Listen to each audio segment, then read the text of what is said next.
ఒక్క వర్తమానం మీకు చదువుతాను.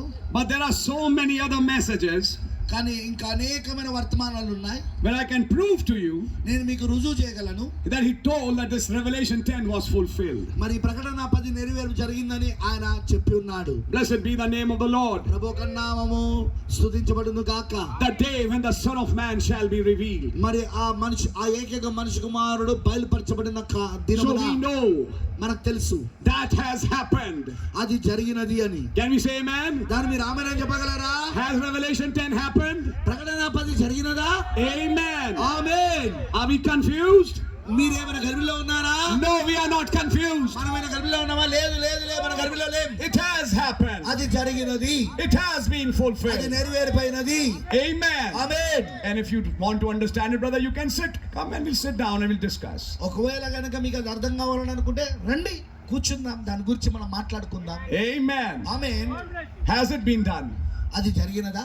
Further down he says, తర్వాత కింద ఆయన చెప్తున్నాడు, in that same place అదే స్థలములో where the cloud went up, ఎక్కడైతే ఆ యొక్క మేఘము పైకి వెళ్ళినదో 1 year later, ఓ సంవత్సరం తర్వాత the Holy Spirit said, pick up a rock and throw it. మరి పరిశుద్ధాత్మ చెప్పాడు, ఒక రాయిని తీసుకొని పైకి విసురుము అని. What happened? ఏం జరిగింది? Judgment struck the west coast. మరి ఆ పశ్చిమ తీరమున తీర్పు తాకినది. What was that? అదేమిటది? Earthquake opening the earth. మరి అక్కడ భూకంపము, భూమి భూమి రెండుగా చీలిపోవడము. He's comparing the earthquake in the days of Uzziah and this earthquake that's splitting the Mount of Olives with that earthquake that came on the west coast.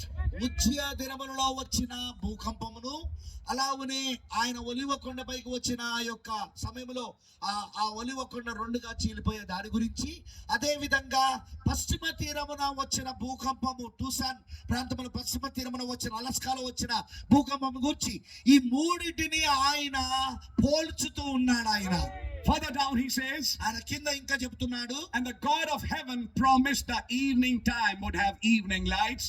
సాయంకాల సమయమున సాయంకాలపు వెలుగు ఉండునని పరలోకమందున దేవుడు వాగ్దానం చేశాను. 3 years ago this mystery was a prophecy. 3 సంవత్సరాల క్రితము ఈ మర్మము ఒక ప్రవచనమై ఉండను. What time is it, sir? When I preached it, he said. మరి ఆయన అన్నాడు, కానీ ఇప్పుడు ఇది చరిత్ర. అదే ఆయన అంటున్నాడు, అయ్యలారా ఎంత వేళనది అని నేను చెప్పినప్పుడు అది ఒక ప్రవచనమై ఉండే. But now, కానీ ఇప్పుడు it's history. ఇది చరిత్ర. It's past. అది జరిగిపోయేను. The promise is fulfilled. వాగ్దానము నెరవేరినది. What time is it, sir?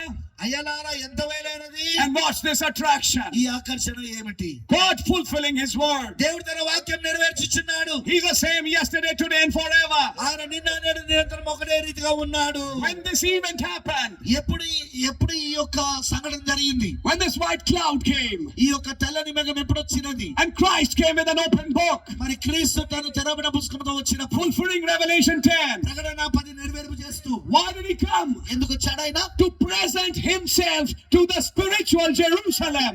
మరి ఆత్మ సంబంధమైన యెరూషలేమునకు తనను తాను చూపించుకోవడానికి. But as it happened 2000 years back, 2000 సంవత్సరాల క్రితం ఎలాగైతే జరిగినదో, that Jerusalem couldn't understand him. అప్పుడు అక్కడున్న యెరూషలేము ఆయనను అర్థం చేసుకోలేకపోయినది. In a similar way, ఇప్పుడు అదే విధానములో when he came in this cloud, ఆయన ఈ మేఘములో వచ్చినప్పుడు, when he came in an open book, ఆయన తెరవబడిన పుస్తకముతో ఆయన వచ్చినప్పుడు, the Christian world couldn't understand him. మరి క్రైస్తవ ప్రపంచం ఆయనను అర్థం చేసుకోలేకపోతున్నది. But there were few, brother, కానీ కొంతమంది ఉన్నారు సహోదరుడా, who understood him. ఆయన అర్థం చేసుకున్నవారు. What did he do in that? ఆయన ఏం చేస్తున్నాడు? Immediately when the book was opened, మరి వెంటనే ఆ పుస్తకం తెరబడినప్పుడు he cleansed the temple. yes, ఆయన మందిరమును శుభ్రము చేశాడు.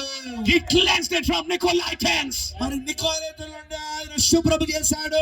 He cleansed it from the black horse rider. మరి ఆ నల్లని గుర్రం